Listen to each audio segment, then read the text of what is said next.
behalf of the Federation and all of Michael's friends, pleased to welcome you to the JUF's first book launch. The establishment of JUF Press provides a new and additional form of communication for our Federation, and we really are very excited about the first publication and really look forward to opportunities. By the way, On the Front Lines in a Changing World is also available in ebook. I don't exactly know what an ebook is. I know what an ebook is. Neither do I. All of us here today are really honored and thrilled that this first publishing effort represents the collective writings over the past 25 years of our dear friend, colleague, teacher, thought leader, Michael Kotzins. Michael's contribution to this federation, to this community, to Israel, and to the Jewish world has been very significant. We all know that Michael has many talents, including being a very gifted writer. Since inviting him to professionally join this federation in 1988, do you remember that lunch? Very good. Actually, I do. It has been my privilege to read all that Michael has written, and I was really very honored to write a foreword to this wonderful book.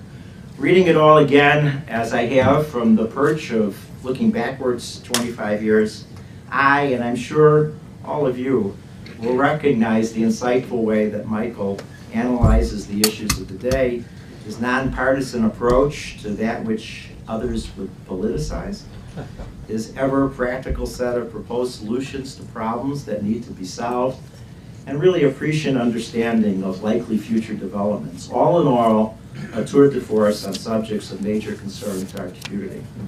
From visits to the old world where Jews once lived to today's terrorist threat. Unfortunately today we know more about today's terrorists, what happened in Jerusalem, from home and abroad, from anti-Semitism to delegitimization, from defending Israel to understanding Israel, from relationships with other groups to framing our communal agenda and advancing Jewish people. That's what's in this book. And finally, reflections on literature, film, and drama, a set of essays that prove once a professor of English literature, always a professor, and of course a lover of arts and letters. As Yossi Klein Halevi says in the excellent preface, these essays are all written with a deep love for the Jewish people. There is much more that I could say, but Michael doesn't want this evening to be all about him, but rather an opportunity to reflect on the book's focus on a quarter of a century of change in the Jewish world, with panelists who all have been deeply involved themselves and have been rich observers of the communal scene. With us today is Midge Perlman-Chapton. Midge chaired the JUF in 2004 to 2006. She's chaired many of our committees, including overall planning and allocation, was president of JCB, was chairman of the Jewish Women's Foundation, been on a number of national organizations, and in 2007 was the recipient of the Rosenwald Award. Alan Solo is a senior partner at DLA Piper and a past vice chair of this federation. Alan is a past president of our JCCs in Chicago and the National Jewish Community Center Association, past chair of our JCRC, and former national chairman of the Conference of Presidents of Major American Jewish Organizations. Tonight's moderator, Andrea Yavlan, is principal and owner of Diversified Health Resources. She presently chairs the overall Planning and Allocation Committee and is a former vice chair of the JUF Federation Board, former grants chair of the Michael Reese Health Trust, former chair of the Federation Innovation and Health Committee, and an involved member of Jewish JFNA, Jewish Federations of North American Committees. There's more to say about each of our panelists, but do know that all three are presently members of the JUF Federation Board. All three have been involved a long time in our organized Jewish community. All three have had significant national Jewish leadership roles. And most important, all three are DFOMs, dear friends of Michael. Our plan for our discussion is that Andrea, who has been a friend of Michael since attending Sullivan High School together, they also went on to Ramah, Chicago Hebrew High School, the College of Jewish Studies. Andrea will say a few words and then lead the panel in the discussion on a quarter century of change in our Jewish world. Michael and I will also participate with the panel. There will be time for some questions and comments from the floor, and then Michael will close the program, and you will all be given Michael's collective writings. Thanks again for being with us. Andrea, it's all yours.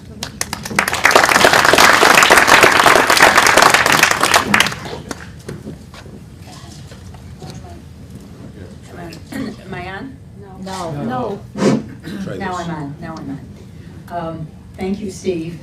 I am really honored to be here moderating and participating in this panel. I think looking around the room, I suspect I am Michael's friend of longest standing, but I'm not his oldest friend. And when you read the book, you'll see that Michael gives you his own autobiography in his introduction. I had the pleasure of knowing his parents, knowing his sister, and being in the home he lived in from the time he was a year old, and knowing him. And as the preface to the discussion we're going to have on the changing community within the last 25 years, I just want to touch on a few things that Michael mentions in his introduction that we experienced together about the changes since our childhood, which is far more than 25 years. We used public transportation to come downtown twice a week to a community Hebrew high school, and then I saw Hale in the audience, to go to the College of Jewish Studies. We were still in high school, which became Spurtus. And we all traveled. People came from South Shore, from Hyde Park. The kids from Highland Park didn't come, but everybody even in nearby suburbs could join us. And we rode public transportation late at night. And that is not a part of the world that is available to young Jewish children. There were few Jewish day schools, so we were all part of the public school system, and our Judaism started at 3 o'clock in the afternoon and ended at 8 o'clock on Monday morning. It was a very, very different world. Michael and I had the benefit of going to Camp Ramah together, and questions about camping can come up, but that was not necessarily what most people did. We belonged to a youth group together. And we also knew, and this will be in his introduction, very few of us went to Israel when we were young. There were a few high school programs, no elementary school programs. Michael tells you shockingly that he had graduated from college before his first trip to Israel for his sister's wedding. I had graduated from college before my first trip and didn't even get to meet my great-grandparents before they died there. So it's really important to know that it was a different world. And there are also changes in campus once we went to college. There's been the changing face of Hillel, which we'll talk more about tonight. Hillel was a place we went to for Jewish studies, but there was little outreach. You had to be committed to be a part of the Jewish community on campus. And there were limited and very few other organizations that were on campus for doing Jewish and being Jewish at that time. So with that in mind, we're going to start talking about how the changes in the last quarter century, but all of us have been around for a lot more than a quarter century, and that's as well. Mitch, how has the Jewish community changed in the last 25 years that you can think of, the Chicago Jewish community? Jewish community. Well, I was first interested in what you said. Is this in? Yeah. Yes. I was first interested in what you said about public transportation because my parents moved us to Glencoe when I was in 8th grade, and I took the train and Ellen a bus to finish out my 8th grade year in Chicago, and nobody thought anything about it. I mean, that's, you know, you're absolutely right about that. I hadn't even thought about that, but the Jewish world has changed. Well, I was thinking about it. I think one thing is our Jewish leadership has changed. When I was chairman, I turned 70 while I was chairman, and the previous chairman, a lot of them were older than I was when they were chairman, and look at our last few chairmen were in their 50s, and our current chairman isn't even there yet, so it's a whole different generation now, and I was thinking about why is that, and I was thinking that I think that I don't know what it is. If they're more committed, if the younger people are more committed because of all the programming that we do, because they go to Israel younger, because I also was in my early 20s when actually later than that, when I went to Israel for the first time. I don't know if that's the reason or not, but that's a real change. I think there are so many changes. I think that the way we service our clients is different. I think that we serve in a much more holistic way. We've merged a lot of programming. We've merged agencies because we want to give clients a wraparound service that they didn't get when they got one service here and another service somewhere else. That's a big change, I think. I think that the Jewish community has also become more open to communities, to Jewish people in our midst that were maybe not part of the general Jewish community. People in the LGBT community. I think women have achieved are more in the leadership now than they were at one time. And I think that we've become more open to people that haven't totally identified as being part of the Jewish community, people that are intermarried, people from all streams of Judaism, I think are much more comfortable working together now than they were when I first started, when I was first active in the Federation. When I was at JCB, I think there were 2 other women on the board when I first went on the board of JCB. It's just not like that anymore. We have women all through our leadership, and it's a good thing for them, and it's a good thing for the community. So that's off the top of my head. There are lots of other things as well. Ellen, can you address, through your years starting with JCC and years in Federation, how the community itself has changed? Well, I think Midge reflected on some of it, but I would say a number of points. First of all, we have a community that's more open in terms of how we express our feelings about our relationship with organized Judaism, our relationship with the Federation world, and our relationship with Israel has become much more complicated in the last 25 years. You know, I grew up at a time when the principal memory that drove us in terms of Israel was either the 1948 War of Independence or the 1967 Six-Day War. There was not much controversy about who was in the right with respect to those wars.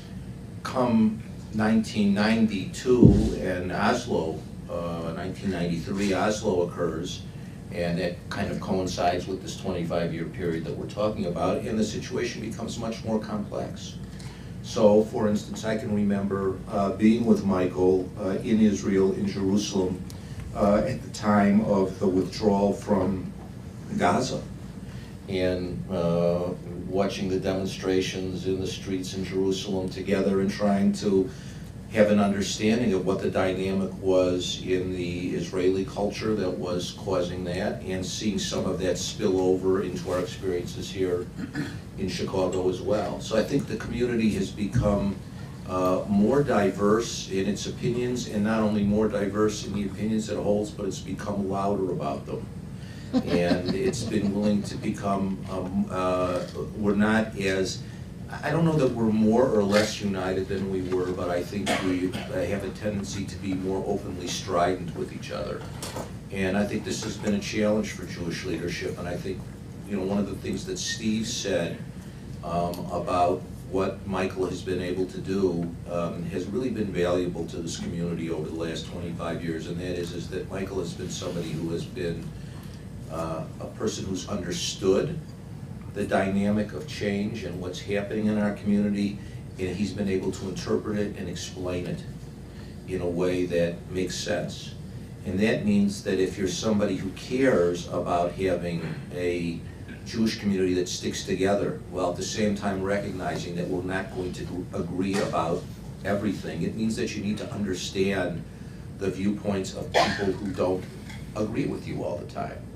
And one of the beautiful things about Michael's writings is that whether I agree with the particular perspective that he's putting forth in a given piece, or whether it strikes me as being wrong. Happens from time to time, even to Michael. Michael, maybe it's to me. But I always come away smarter after having read it. And I gotta say one other thing, because I promised myself that I was gonna say this in whatever the response to the first question was. And that is, Your microphone. See, they're trying to cut me off. So I'll just talk louder. That's never been a problem for me. So, you know, one of the other great things that Michael has done, and I've been a participant in this, and this has been a change in the Jewish community as well, is Michael has led many, many trips to Israel with leaders not of the Jewish faith. So people like the president of DePaul University, or politicians from across the spectrum have traveled to Israel with Michael. It's been a very, very important part of the work of our Jewish Federation, and I've been privileged to go on those trips. And the thing that has struck me about those trips and about Michael's genius on those trips has been, I had my own vision of Israel based on my own many, many visits to Israel as a Jew who cared deeply about Israel, and I had my own perspective. Michael managed to construct those trips in a way in which the participants in those trips, the principal participants of those trips, got to see Israel from their own perspective, whether it was the perspective of a Catholic priest or a serious Baptist congressman or a Jewish congresswoman or whoever we went with.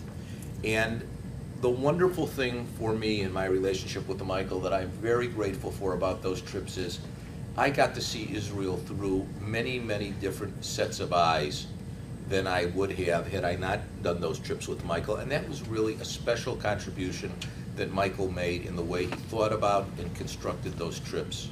And the consequence of that has been really good for our community, and it's nicely reflected in the way our community is regarded by people across the board. Thank you, Elena.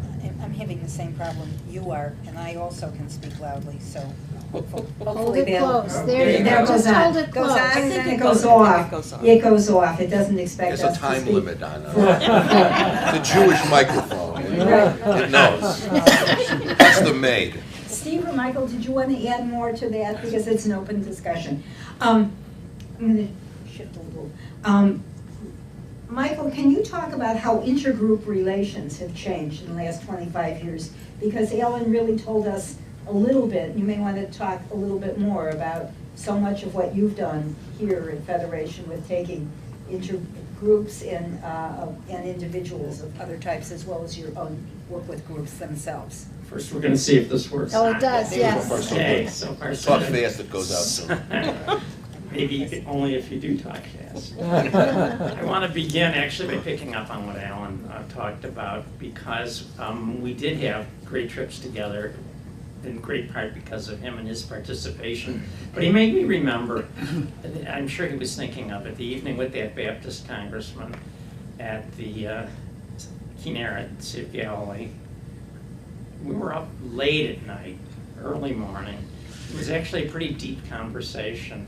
And I think we all learned from one another. That included our learning from our guest, a black Chicagoan who had much to share. And that leads into the intergroup relations part. I started working here in 1988, Director of Jewish Community Relations Council. Intergroup relations was a significant part of what we did. Everything was different in Chicago then. It's not that long ago, actually. But thinking back, there were so many opportunities of groups to be together. By the way, even then, I quickly came to intergroup meant either leadership of different groups or individuals who want to formally be involved. People live in Chicago kind of side by side in neighborhoods of their group, but the main kind of relationships were fairly formal, but they certainly were of leadership or who was committed.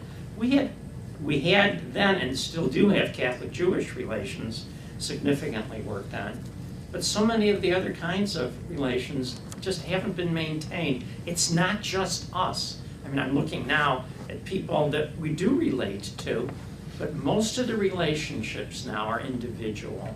Most of the relationships now are built around specific causes, specific needs and desire that each community might have, that they can benefit by a partnership.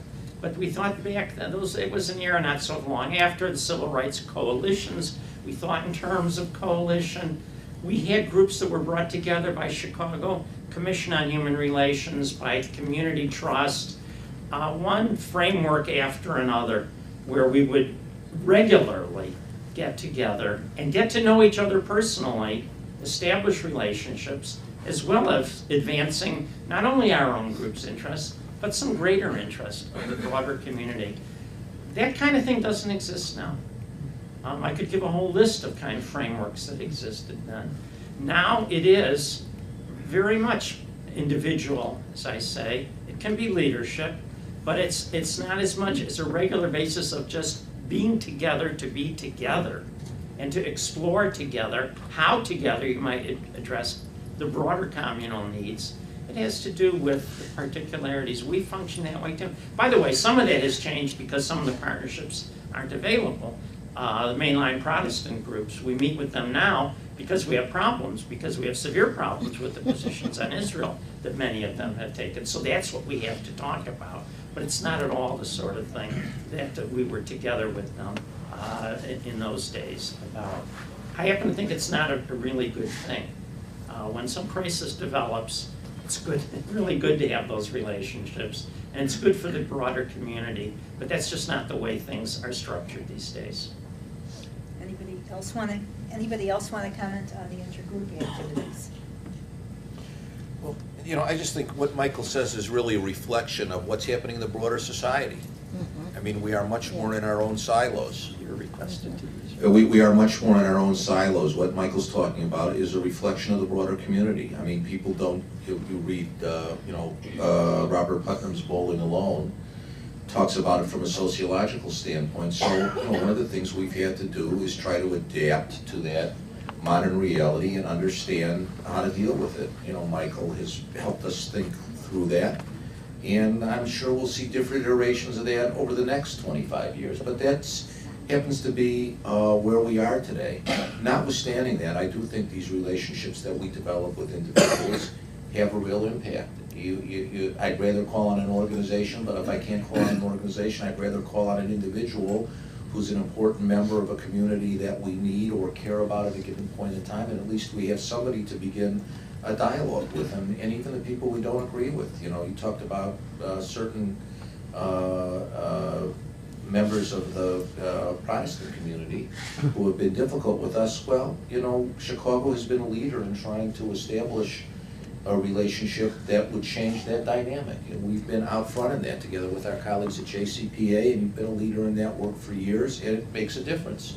Not always successful, but we've been more successful than people would have predicted, let's put it that way. The only comment I would make about that is that I think even when we're unsuccessful, it's important that those communities understand who we are and that we're trying. And they know, you know, we're identified to them, and they know what our intentions are.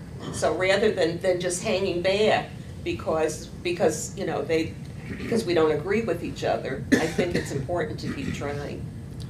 I'm going to jump back in because I think Alan touched something important. It does reflect broader societal patterns. Chicago was much more, we used to be called a city of neighborhoods, but these were neighborhoods of ethnic communities, religious, whichever way. It was broken down very much that way. It's not as much that right now. That is a positive thing in many ways, I think, much more mixed. But it also reflects that many group individuals aren't identified themselves in their group identity. This is something that we might want to get into for the Jewish community. This is of deep importance for us, and it positions us in a certain way, but you just don't have as much that kind of communal identity also. So I think, yeah, I'm not saying it's all over and we're just sitting alone, but I'm saying it's different, and I think both mentioned you have to work on it. We do. And I think we may come back to some comments on specific instances on intergroup activities during the question and answer session. Another set of changes that Michael's work addresses are changes that have taken place on issues relating to Israel and anti-Semitism and the way we address them. locally, nationally, globally. And Ellen, as a leader on the international scene, maybe you can kick us off on our panel discussion on those issues. Well, I touched a little bit earlier on how the discussion has evolved on Israel, and Michael, As I mentioned, has been, It's okay. it's still working? I think It that's was. it was. Okay, the light's on, but it's not working. Okay. Try this. Oh, that's good. Don't ruin it. Try that. Maybe you should hold it, that's the magic touch. Anyway, I mentioned before that Michael's been a great interpreter of the divisions such as they are that have occurred in thought about what Americans' attitudes are towards Israel and what Israelis' attitudes are towards their government. These are real issues that we have to deal with in the Jewish community. And they're not new.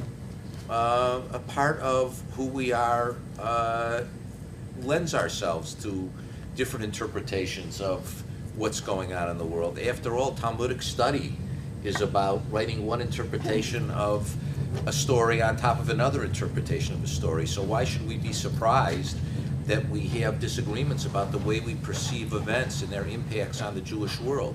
Well, in that sense, Michael has been a Talmudist in a modern way because he's been somebody who's been able to comment and explain and build upon what other people have to say in a way that's educated us all. So I would say that's number one. Number two, Michael has been somebody who has been, from his outset of his career, but, including the time when he came to Federation, has been somebody who's been had a very deep understanding of anti-Semitism and what I would characterize, and I think what he's characterized from time to time, is the new anti-Semitism. And it's anti-Semitism that's disguised as anti-Israeliness or anti-Zionism, which is much deeper than that. And one of the things that Michael has really helped us do, which I think is of critical importance for the last 25 years and is very important today, is to help us understand the distinction between what are legitimate disagreements about policies that the government of Israel carries out and a real hatred, bias, prejudice, stereotypes regarding the Jewish people. And Michael has been able to uncover disguised anti-Semitism and expose it for what it is in ways that I think have been very meaningful to our community over the course of time, has really helped us deal with this new phenomenon, which is something we see a little bit of in the United States, but which we see much more of in Europe. And I'm afraid we're going to see it in other places in the world as well. And I really think that Michael has been an intellectual leader in that regard. And when you thumb through this book, you'll see some of the things that he's written about it. And I can remember speeches he's given to us at Federation board meetings on this subject that have been important. And I'm somebody who doesn't find anti-Semitism under every rock. But therefore, it's particularly important for me to understand and recognize the anti-Semitism that really does exist today, and not let it be disguised. And as I say, I think Michael's helped us think that through. And then I would just say, lastly, Israel is, for better or worse, a much more integrated into world events than it was 25 years ago. And that's primarily has very little to do with Israel, but it has largely to do with the way the world works. As Thomas Friedman said, the world is flat, it's getting smaller. Therefore, Israel is involved in almost every type of movement in modern life, from high-tech development to capital investment, to education, to medicine, science, international politics, the fight against terrorism. On every one of these issues, Israel plays a role.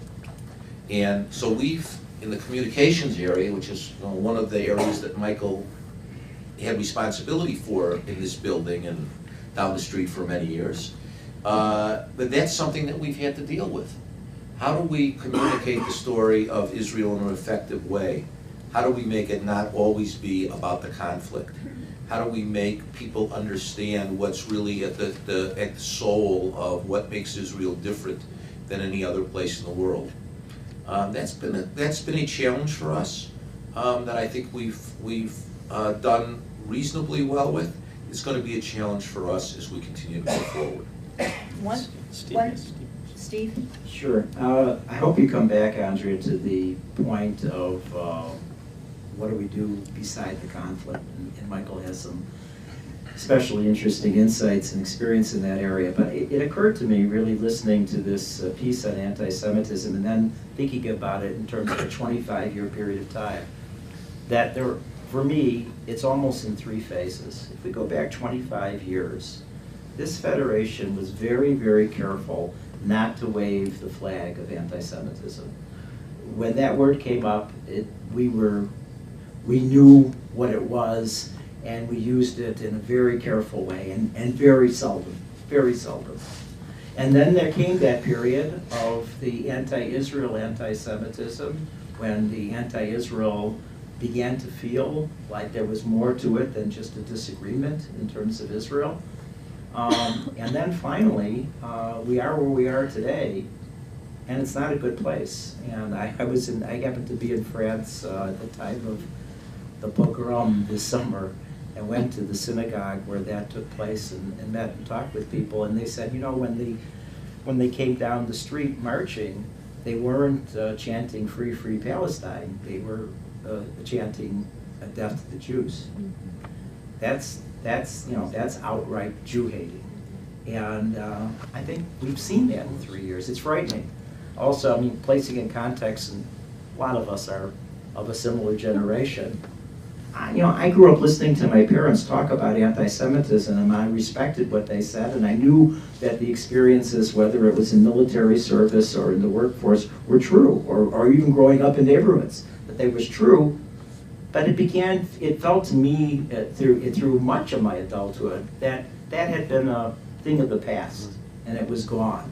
And I find it just so striking to sit here in 2014 and realize that this vicious anti-Semitism exists in the world. Yes, we're somewhat insulated from it in America, and thank God for that. But it's really real. And again, I see that as just a huge change. Yeah, I think. I was just going to comment on something very quickly. By the way, that ties into this other point about the lack of groups. You know, the type of where we see anti-Semitism come from, by and large, is not the same places it came from before. I mean, it comes from people who hate Jews. But it used to be organized groups of people who hated Jews. Now, because of the internet and everything else, we have all this individual Jew hating, which takes on a life of its own, which has a tremendous amount of danger because of the speed at which information travels. And it's an entirely new phenomenon for us to deal with. So while we thought we kind of had stamped out, you know, because of the type of work that was done with the Catholic Church over the years, we had stamped out the worst type of group anti-Semitism. Now we just have crazy individual anti-Semites who do just as much damage as group anti-Semitism used to do. And Mike, I agree. And Michael, as you talk, excuse me, as you follow up on the point that Steve wants you to address, I'd like you also to talk a bit about the technique that you have played a key role in fighting anti-Semitism and helping our young people in terms of the development of the Israel Studies programs at the university level.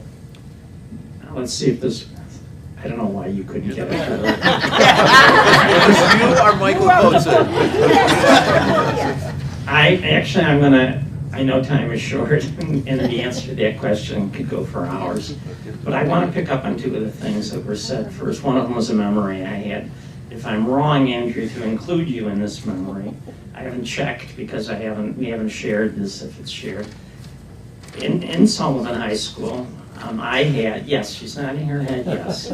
We had a French teacher who went out of her way to give exams on the Jewish holidays and refused to excuse Jewish students or in any way have us make up those exams. It was one of my first introductions to anti-Semitism. It's one of our bonds. One of our body, because we went further. We went into the assistant principal's office. Was there anybody beside the two of us? I don't remember Probably that. And we complained. And the assistant principal, who was really a nice lady and a really good teacher herself, said, she's been teaching forever. She's about to retire. Soon it'll be over. This really was a different world. We had parents who really cared for us, but this is not an era where you go running to your parents and your parents go running into the school. You were on your own. And we took this initiative on our own, and we went in and did that complaining. I think there are a real lot of insights into the difference between then and now. But now we're talking about it in reference to anti-Semitism, and it really, so that's what we had. It still was an introduction that I remembered. Now we come to the new anti-Semitism. In 1988, the year that we're theoretically beginning our discussions at, Philip Roth wrote, that was the publication date of The Counter Life. Great book. If you haven't read it, read it. There's a line in it where he has, he's very complex in his writing. The character who says this it's in Israel. He's, you can say, a right-wing fanatic, but he's also, even by Roth, is treated with kind of sympathy in there. He has a line where he says, to prove about the continuity of anti-Semitism, that in the Middle Ages, they came after they demonized, that was his language, 1988. In the Middle Ages, they demonized the Jews, and today they demonize Israel. So he already identified this phenomenon that was pretty much around then starting and moving to now. I think the next leap forward was after the collapse of Oslo with the campaign of terror that began then as well, and the upsurge in kind of anti-Israel propaganda that we saw that started including denial of Israel's right to exist, and this escalation in the vocabulary of what was being used to talk about Israel, to try to describe it, to try to malign it. And we've seen now another kind of a leap of that in the last maybe year, maybe just since the summer, the demonstrations such as what Steve talked about going on globally. So this really has grown, it really has advanced, it really is something out there. What do we do about it? One part of what we do and what we felt it's important to do is to develop understanding. Not easy. Not easy. You go to university administrators, you go to civic leaders when there are incidents, when synagogues are painted, also not just the old graffiti, but not just death, the same thing, not just death to the Jews, but death to Israel. In this case, they do the reversal, but doing it that way because that's their target. And you try to tell them that this is something particular, this is anti-Semitism, it's today's anti-Semitism. They just talk about kind of prejudice in general, bigotry in general. We've had incidents on campuses where we've wanted it addressed and they will convene, some make a statement condemning generically. The first thing, and what we're still working on, is getting into the heads of people who can make a difference, an understanding of this. By the way, it can be friends as well. I attended a conference in London, interparliamentary conference was called. I was one of the non-parliamentary figures, an observer, and then had a little bit to do. And it came out with what was it was in London, it was a very important, a London statement, you can look it up. It was important of talking to the countries of Europe, this is maybe 4 years ago, maybe 5, about what to do. And what they, and I later talked to Natan Sharansky, who was there, and he was involved in drafting the resolution. This is not public, so let's keep it that way. But I said how the resolution they came out with, the main thing they talked about is how they should have Holocaust education in the schools in Europe. That's not a bad thing, not again, but that is not an insight into the kind of anti-Semitism we're talking about today, the animus, where it comes from and how to deal with it. Natan said, that's the best we could get. That's the most we could get. So you got to get into the heads of people who think they're dealing with this or think they're in a position to deal with, to understand it and to be ready to take it on and not to think they're insulting a certain other religion or anything like that. So that's one of the kinds of things we do in terms of combating. And there are other dimensions of that. But on the positive side, something we started doing a decade ago, and Steve was enormously supportive of this. I remember sitting down together and thinking, what can we do different? that looking at campuses, and you hear, then it was already seeing it, now it's even more talked about, the kind of anti-Israel material even getting into classrooms and certainly being circulated with faculty support and so on. So let's come at it from the opposite direction. Let's show what Israel really is and have Israel taught and understood as it really is, as a country in the world that merits being understood that way, not only in reference to the conflict with the Palestinians, with the Arab world, but as a society, with a culture, as a democracy, as an economy. And we started working on that, and we started getting we now support.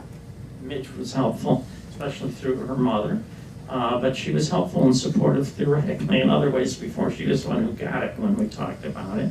We have programs on 4 campuses. We have with us this evening somebody who's not supported by our program, but is a great example of that kind of teaching going on. It's called Israel Studies. And that's what it does. And it gets students in the classroom, it gets faculty available to students and to other faculty. And it's a way of addressing the issue, which in itself has deep value. Thank you. Well, we've had a lot so far. Could I make a comment Sure. about anti-Semitism? I was in France less than 2 months ago, and we met with many Jews, many people in the Jewish community. And what I was struck by was that it's got terrible overtones as far as I'm concerned. The older people, I was sitting with a couple who were maybe in their late 60s, who were very cognizant of what was going on, but really feel that it was really anti-Israel, not anti-Semitism.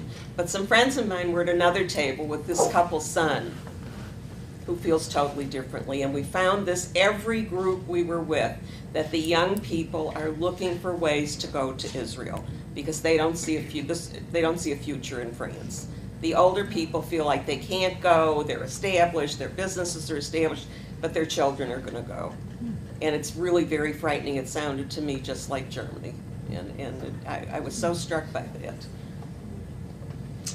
Okay, that leaves us with that topic. And the last topic we're going to talk about tonight is going to be changes in the Federation world, which Michael has written on and which have clearly taken place in the last 25 years. Those locally, nationally. Steve, you want to start that off? Sure. Again, going back 25 years, if you think about it, that was a couple of years before the great exodus of Soviet Jews. And for 25 years prior to that date, we advocated in the streets, we visited the refuseniks, we worked to free Soviet Jewry, and then came this opera, and we did it collectively. People from all communities were going there, coming back with the experience, et cetera, et cetera. We were that day in the mall in Washington, et cetera, et cetera. And then the gates came open, and collectively, the Federation system raised $1 billion. This is like, what, 1990, 1991? $1 billion. That's when $1 billion was real money. That's what I was going to say. And raised it from hundreds of thousands of people. And this community, not only did it raise its fair share of that $1 billion, but we thought, given that we were getting significant numbers coming to Chicago as well as supporting their aliyah to Israel, we needed to take out a loan for $50 million more because we didn't want to impact our allocations to our local agencies. We took out that loan, did a very good job in resettling 30 to 40,000 Soviet Jews in this community. By the way, it's a big benefit today that our population is $290,000. Money out of my mind. 290. Thank you. 200. We did pay it back. 290,000 people. And do the math. If we not, 40,000. yeah, exactly. And that gives us additional critical mass. But my point is the collectivity. The notion of doing this together. We rallied to get them out together. It was the great civil rights movement of the Jewish people. And also then to put our money where our mouth was and resettle them in both places. By the way, the movement of Soviet Jews to Israel, transformed Israel. So, I mean, this was an extraordinary event in Jewish life. This federation and all federations were directly connected to it. And today, you find that that still is the model for this federation and a number of others, that notion of collective. We're a large organization in Chicago, but we really feel that it's better to do it with other communities, whatever that is that we're doing, whether it's in Israel or in other places. It's got more substance when we do it together. It's bigger, it's better. And yet there's another set of federations who don't see it that way. They really kind of have drilled down in terms of their own sense of community, having a number of different projects in different places, notion of designated giving as opposed to just support, unrestricted support for major issues. And that's a major change.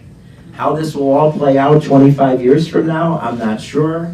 Not surprising, you know, which side I and I think a number of the people up here are on in terms of this power of the collective.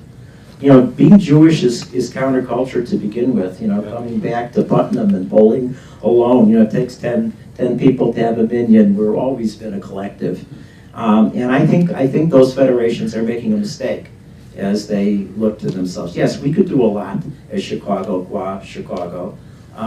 but we choose not to, and I think that's a big difference in the federation world today.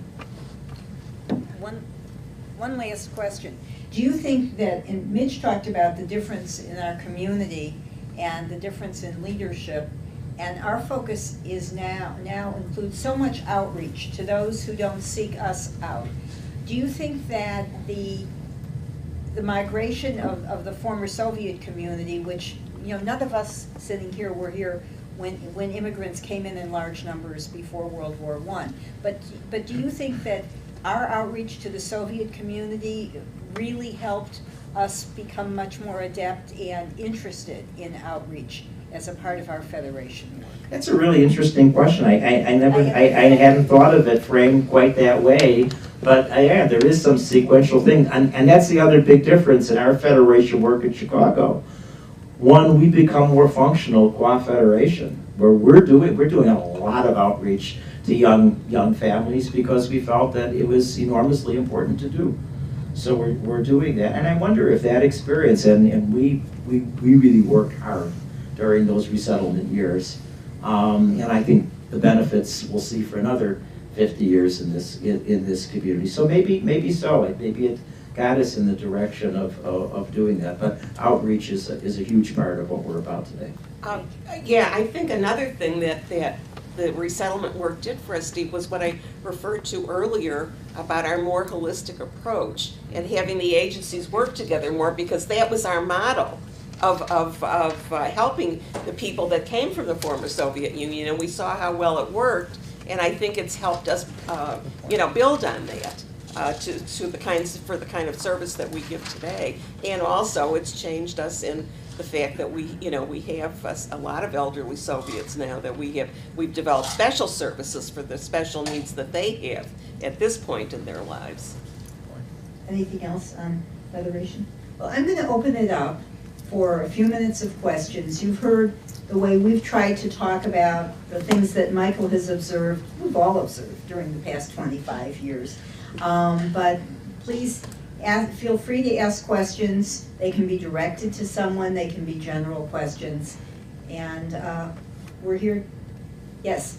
I'll break the ice. So I know it's said that making predictions, particularly about the future, is hazardous, but this is to Michael. When you write your follow-up file in 25 years, what will have changed? What will be the same? What will be different? It's easy to not predict the future. The only prediction is that certain things will have changed. I wouldn't even try to be more specific than that. What would you hope? Hope, I'd like some things to be better. In terms of what we're focusing on, and we would hope that we would continue to have a strong Jewish community and strong Jewish identity for members of that community, and they would be comfortable with it in a way that coincides with the era in which they're living. that they're part of that, their own age, time, and place also. And so that there's some modification, but based on bedrock of what's been. You actually say that at the end of the book. So just saying, I read it. At least the end. In terms of and this, we've always had the view that we're pretty good on short-term and intermediate planning. We can go out X numbers of years, 25 years. Our experience tells us that it's really, really hard to do that. A number of you were with us. Shimon Peres was in town last week, and I had the opportunity, and so did Billy. By the way, I want to introduce Billy Silverstein, Chairman of the Board of Jewish Federation. And we had opportunity to talk with Mr. Perez and go back to 48 and the hopes and dreams and everything else. But one thing that was really clear, they didn't know how long this experiment was going to last in the beginning, but after they had a sense that they really had a country, the one thing for sure is they would never have predicted that 66 years later there still would be no peace and no resolution of this issue. Right. And as we look to 25 years out, God should only be good, and others would be sitting here where there really is peace.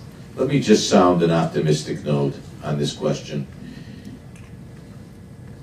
I would say, in my characterization, the Jewish people are the world's longest lasting civilization. And the reason that we have lasted thousands of years is because we have a book and a series of ethics and values and rules that we live by that we have managed to adapt to any number of different circumstances over many thousands of years, living in the land, living outside of the land, with intermarriage, without intermarriage, with shtetls, without shtetls, all kinds of different circumstances we've lived under, and always we've been able to adapt the fundamental principles which guide our belief system to a way that is sufficiently harmonious with the society we live in to allow us to continue to prosper. So I'm with Michael in the sense that I'm not going to be able to predict what the Jewish world is going to look like in 25 or 50 years, but I'm not one of the people who thinks that we're a small people and we're in trouble and we're going to be doomed, because the beauty of what we have is we've always figured out what the next thing is. And I have a great deal of belief, if I could use the word faith in a Jewish crowd, I have a great deal of faith in our ability to continue to adapt and grow and learn and be a part of the societies in which we live. So, my regret is I don't know if I'm going to be here in 25 years to see what the next thing is going to be, but I'm willing to bet that it's going to be very exciting and very interesting and very dynamic, and it's going to engage our children and our grandchildren in ways maybe that we can't imagine today, but that will breathe more life into a beautiful tradition. Well said. I have a political question. That shouldn't surprise you.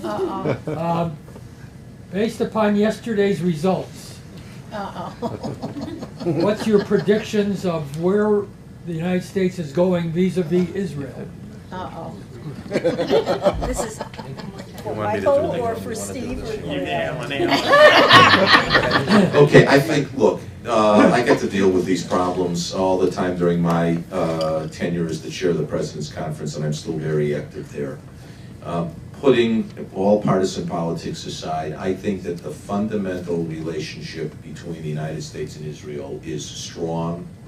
It's not going to change. Neither major party is going to put up a candidate who's going to be taken seriously for president, who is not going to be somebody who's a serious supporter of a safe and secure Israel.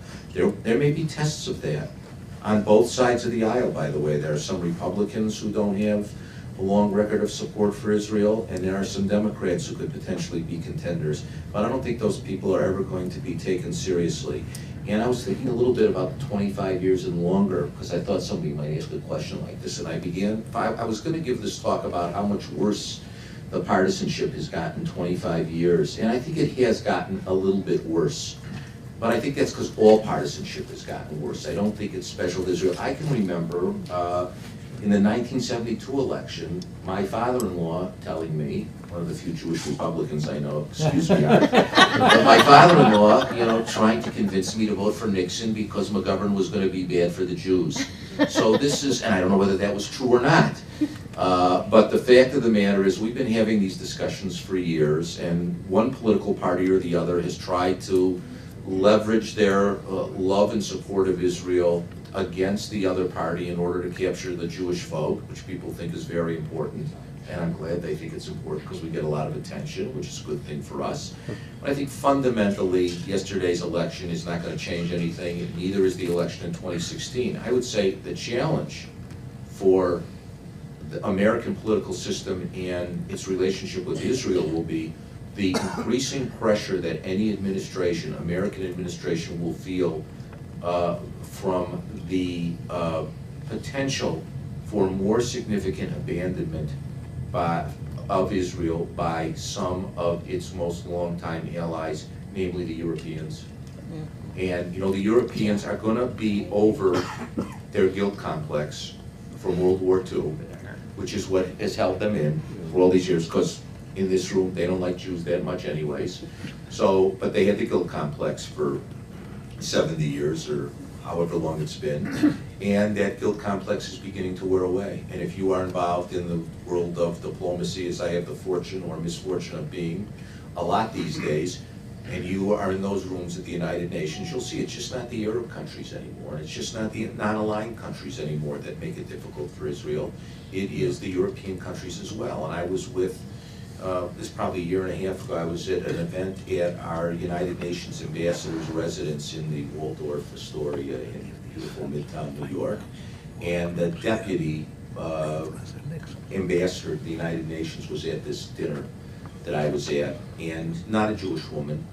And she said to me, every single day, you can't imagine what my job is like every single day at the United Nations, the vile invective I hear about Israel from people who are supposedly intelligent.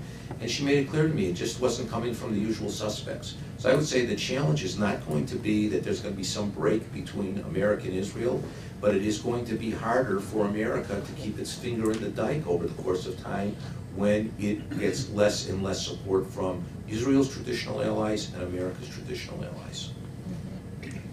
Thank you. Anybody else? Another question? Michael, you gonna talk? I'm gonna You gonna give us a send-off? I am you. We don't want it. It's no, We're here to hear you. quick is not necessary. But we'll tell you if you go too long. I'll wave in the back. Judy will tell you. Yeah, if you run on I'll for too go long. like this back. All I gotta do is figure out how to put it in. I think I did. Working? Yep. I just want to say a couple of things. One is, I want to think back to how we got to this topic. One of the things I indicate that writing this book was a lot of fun.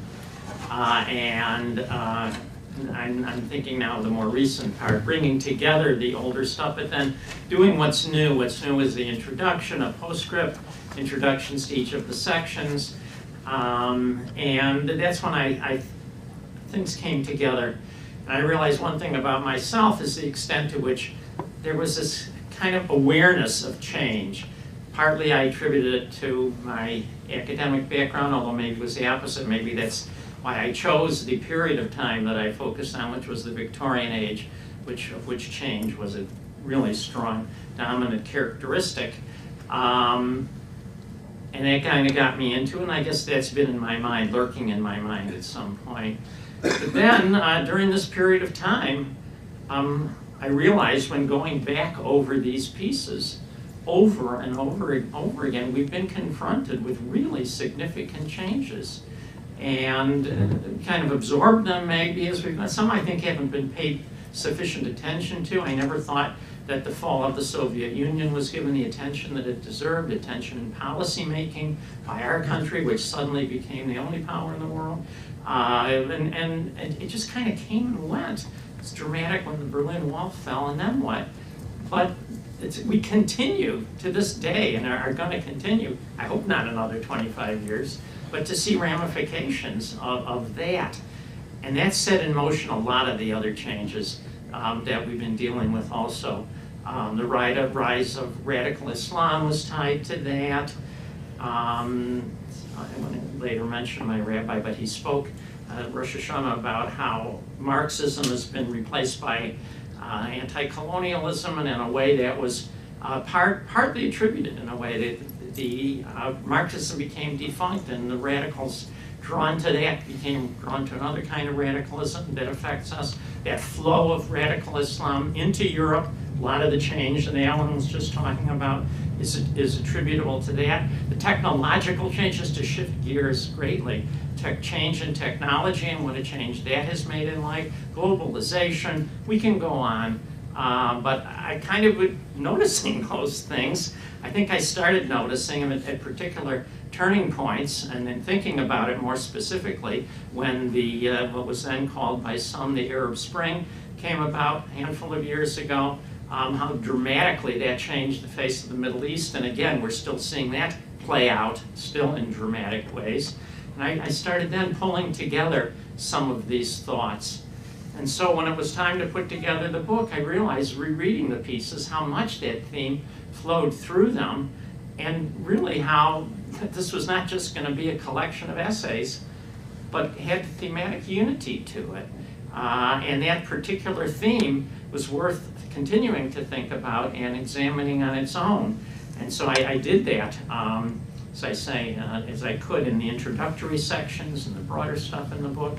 And when we started talking about an evening like this, it seemed to me it was worth doing it in this way with key figures in this federation, in this community, in the national community, who have been deeply involved with many of these matters and these developments. So I think it's well worth the thinking, and I hope you all found the discussion about it of interest. Just a couple other points I want to make. One is this institution itself. I came to work here in 1988. I knew the reputation. I was still an outsider. After not too long a time, it suddenly occurred to me what was the identity, the strength of this institution, and that ties in with what we're talking about now too.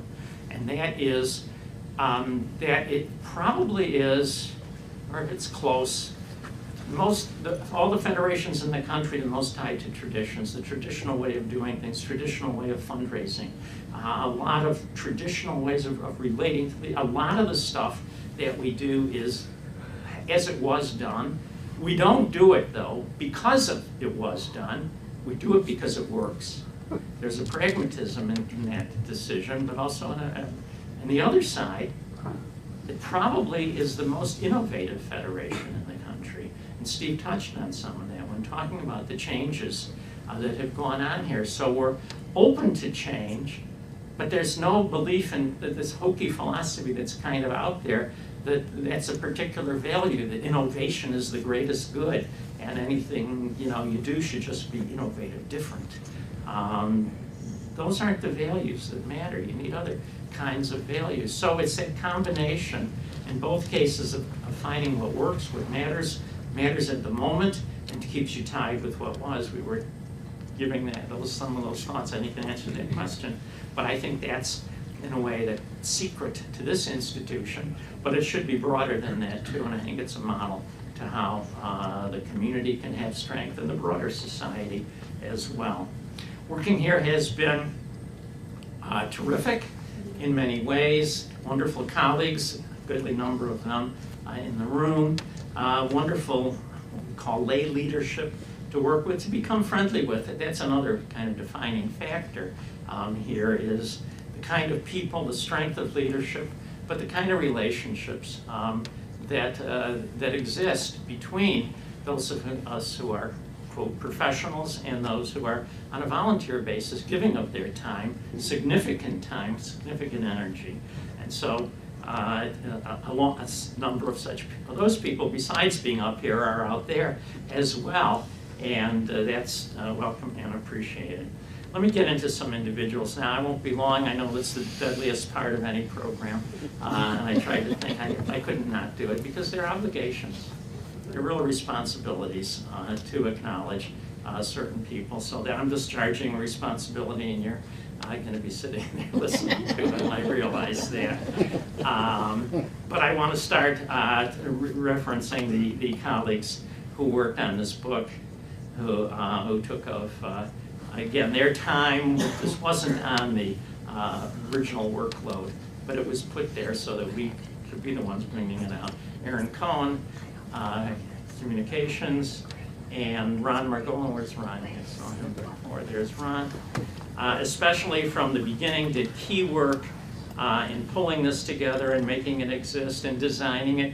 We didn't. It's the first book, as Steve said. We didn't know what it meant to put a book together. And each step of the way, there were discoveries, and everything takes time, and a million decisions needing to be made.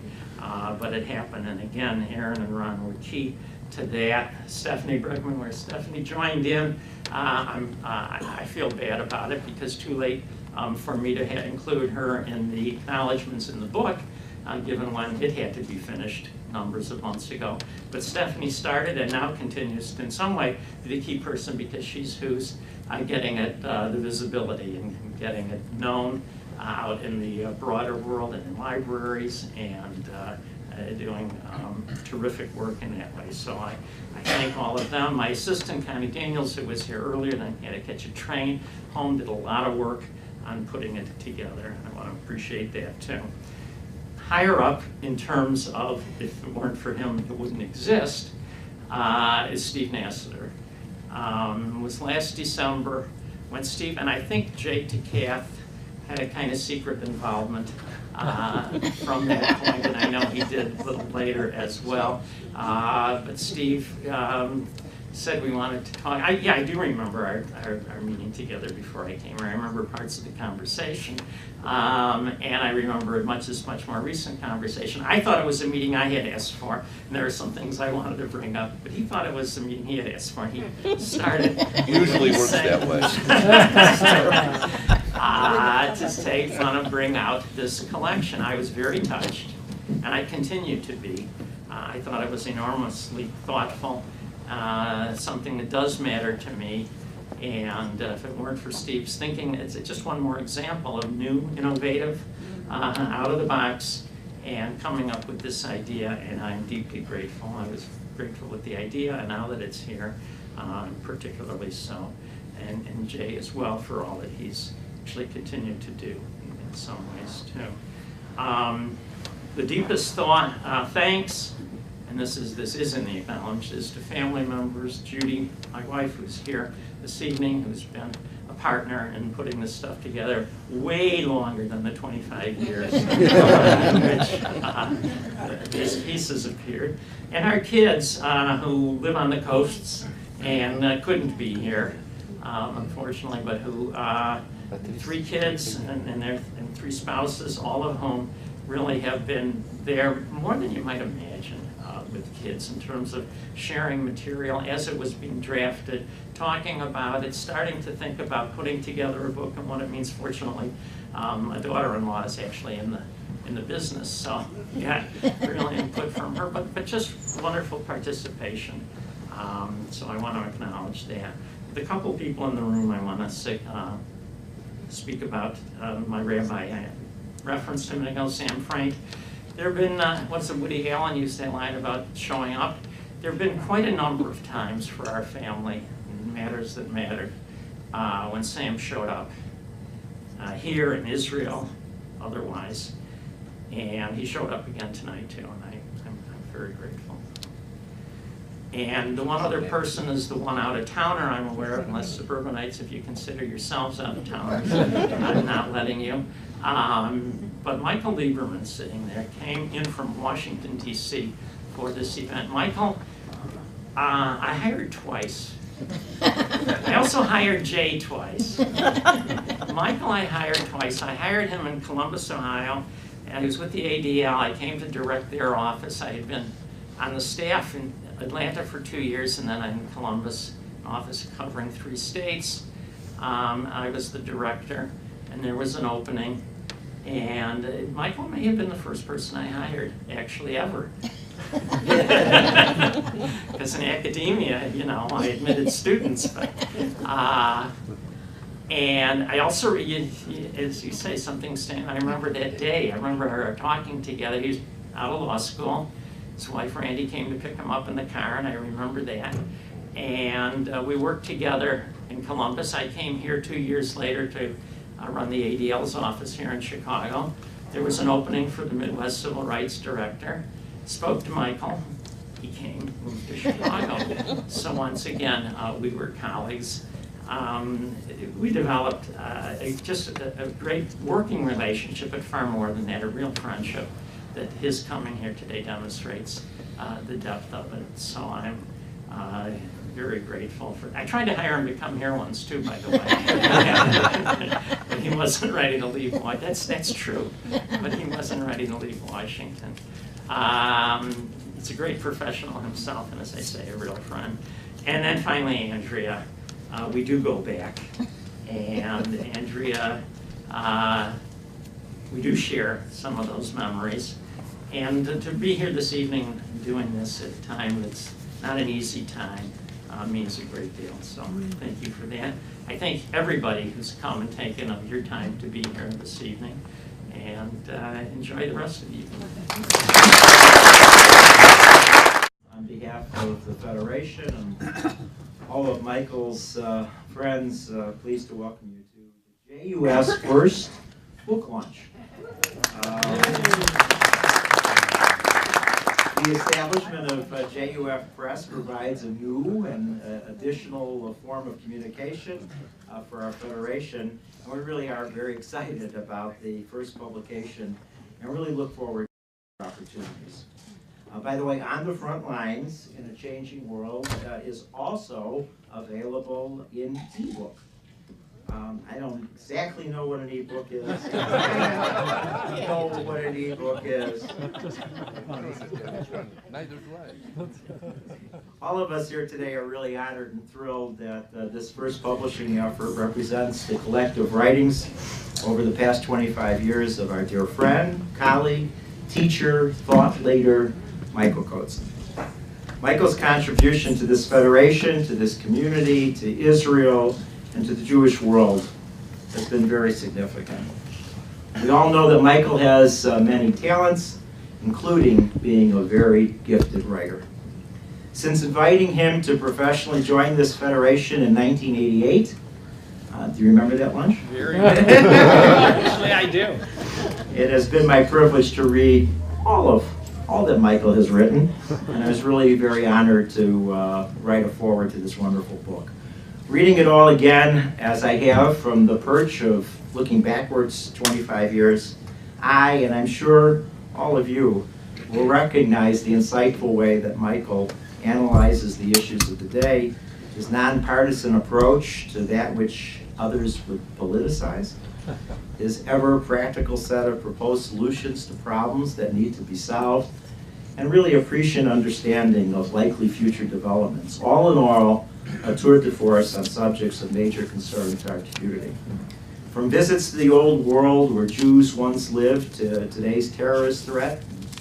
Unfortunately today we know more about today's terrorists, what happened in Jerusalem, from home and abroad, from anti-Semitism to delegitimization, from defending Israel to understanding Israel, from relationships with other groups to framing our communal agenda and advancing Jewish peoplehood.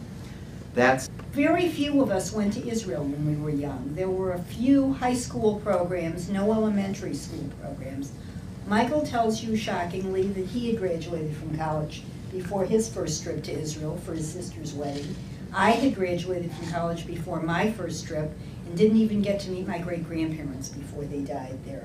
So it's really important to know that it was a different world. And there are also changes in campus once we went to college. There's been the changing face of Hillel, which we'll talk more about tonight. Hillel was a place we went to for Jewish studies, but there was little outreach. You had to be committed to be a part of the Jewish community on campus. And there were limited and very few other organizations that were on campus for doing Jewish and being Jewish at that time. So with that in mind, we're going to start talking about how the changes in the last quarter century, but all of us have been around for a lot more than a quarter century, and Mr. Kneegath as well. Mitch, how has the Jewish community changed in the last 25 years that you can think of, the Chicago Jewish community? Jewish community. Well, I was first interested in what you said. Is this in? Yeah. Yeah. I was first interested in what you said about public transportation because my parents moved us to Glencoe when I was in 8th grade, and I took the train and Elena bus to finish out my 8th grade year in Chicago, and nobody thought anything about it. I mean, that's, you know, you're absolutely right about that. I hadn't even thought about that, but the Jewish world has changed. Well, I was thinking about it. I think one thing is our Jewish leadership has changed. When I was chairman, I turned 70 while I was chairman, and the previous chairman, a lot of them were older than I was when they were chairman. And look at our last few chairmen were their 50s, and our current chairman isn't even there yet. So it's a whole different generation now. And I was thinking about why is that? And I was thinking that I think that I don't know what it is, if they're more committed, if the younger people are more committed because of all the programming that we do, because they go to Israel younger, because I also was in my early 20s when actually later than that, when I went to Israel for the first time. I don't know if that's the reason or not, but that's a real change. I think there are so many changes. I think that the way we service our clients is different. I think that we serve in a much more holistic way.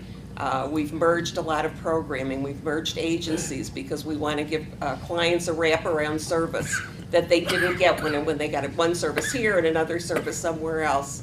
That's a big change, I think. I think that the Jewish community has also become more open to communities, to Jewish people in our midst that were maybe not part of the general Jewish community.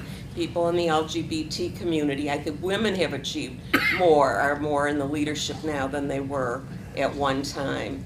And I think that we've become more open to people that haven't totally identified as being part of the Jewish community, people that are intermarried. People from all streams of Judaism, I think, are much more comfortable working together now than they were when I first started, when I was first active in the Federation. When I was at JCB, I think there were 2 other women on the board when I first went on the board of JCB. It's just not like that anymore. We have women all through our leadership, and it's a good thing for them, and it's a good thing for the community. So that's off the top of my head. There are lots of other things as well. Ellen, can you address, through your years starting with JCC and years in Federation, how the community itself has changed? Well, I think Midge reflected on some of it, but I would say a number of points. First of all, we have a community that's more open in terms of how we express our feelings about our relationship with organized Judaism, our relationship with the Federation world, and our relationship with Israel has become much more complicated in the last 25 years.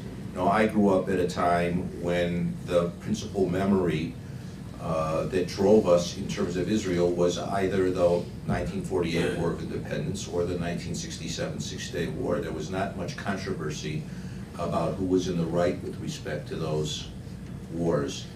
Come 1992 and Oslo, 1993, Oslo occurs, and that kind of coincides with this 25-year period that we're talking about, and the situation becomes much more... What's in this book. And finally, reflections on literature, film, and drama, a set of essays that prove once a professor of English literature, always a professor and of course a lover of arts and letters. As Yossi Klein Halevi says in the excellent preface, these essays are all written with a deep love for the Jewish people. There is much more that I could say, but Michael doesn't want this evening to be all about him, but rather an opportunity to reflect on the book's focus on a quarter of a century of change in the Jewish world, with panelists who all have been deeply involved themselves and have been rich observers of the communal scene. With us today is Midge Perlman-Chapton. Midge chaired the JUF in 2004 to 2006. She's chaired many of our committees, including overall planning and allocation, was president of JCB, was chairman of the Jewish Women's Foundation, been on a number of national organizations, and in 2007 was the recipient of the Rosenwald Award. Alan Solo is a senior partner at DLA Piper and a past vice chair of this federation. Alan is a past president of our JCCs in Chicago and the National Jewish Community Center Association, past chair of our JCRC and former national chairman of the Conference of Presidents of Major American Jewish Organizations. Tonight's moderator, Andrea Yablon, is principal and owner of Diversified Health Resources. She presently chairs the overall Planning and Allocation Committee and is a former vice chair of the JUF Federation Board, former grants chair of the Michael Reese Health Trust, former chair of the Federation Innovation and Health Committee, and an involved member of a number of Jewish JFNA, Jewish Federations of North American Committees. There's more to say about each of our panelists, but do know that all three are presently members of the JUF Federation Board. All three have been involved a long time in our organized Jewish community. All three have had significant national Jewish leadership roles. And most important, all three are DFOMs, dear friends of Michael. Our plan for our discussion is that Andrea, who has been a friend of Michael since attending Sullivan High School together, they also went on to Ramah, Chicago Hebrew High School, the College of Jewish Studies. Andrea will say a few words and then lead the panel in the discussion on a quarter of a century of change in our Jewish world. Michael and I will also participate with the panel. There will be time for some questions and comments from the floor, and then Michael will close the program, and you will all be given Michael's collective writings.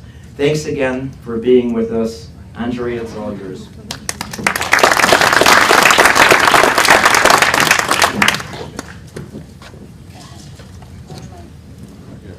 Am I on? No. No. Now I'm on. Thank you, Steve. I am really honored to be here moderating and participating in this panel. I think looking around the room, I suspect I am Michael's friend of longest standing, but I'm not his oldest friend. And when you read the book, you'll see that Michael gives you his own autobiography in his introduction. I had the pleasure of knowing his parents, knowing his sister, and being in the home he lived in from the time he was a year old, and knowing him. And as the preface to the discussion we're going to have on the changing community within the last 25 years, I just want to touch on a few things that Michael mentions in his introduction that we experienced together about the changes since our childhood, which is far more than 25 years. We used public transportation to come downtown twice a week to a community Hebrew high school, and then I saw Hale in the audience, to go to the College of Jewish Studies. We were still in high school, which became Spurtus. And we all traveled. People came from South Shore, from Hyde Park. The kids from Highland Park didn't come, but everybody even in nearby suburbs could join us. And we rode public transportation late at night. And that is not a part of the world that is available to young Jewish children. There were few Jewish day schools, so we were all part of the public school system, and our Judaism started at 3 o'clock in the afternoon and ended at 8 o'clock on Monday morning. It was a very, very different world. Michael and I had the benefit of going to Camp Ramah together, and questions about camping can come up, but that was not necessarily what most people did. We belonged to a youth group together. And we also knew, and this will be in his introduction,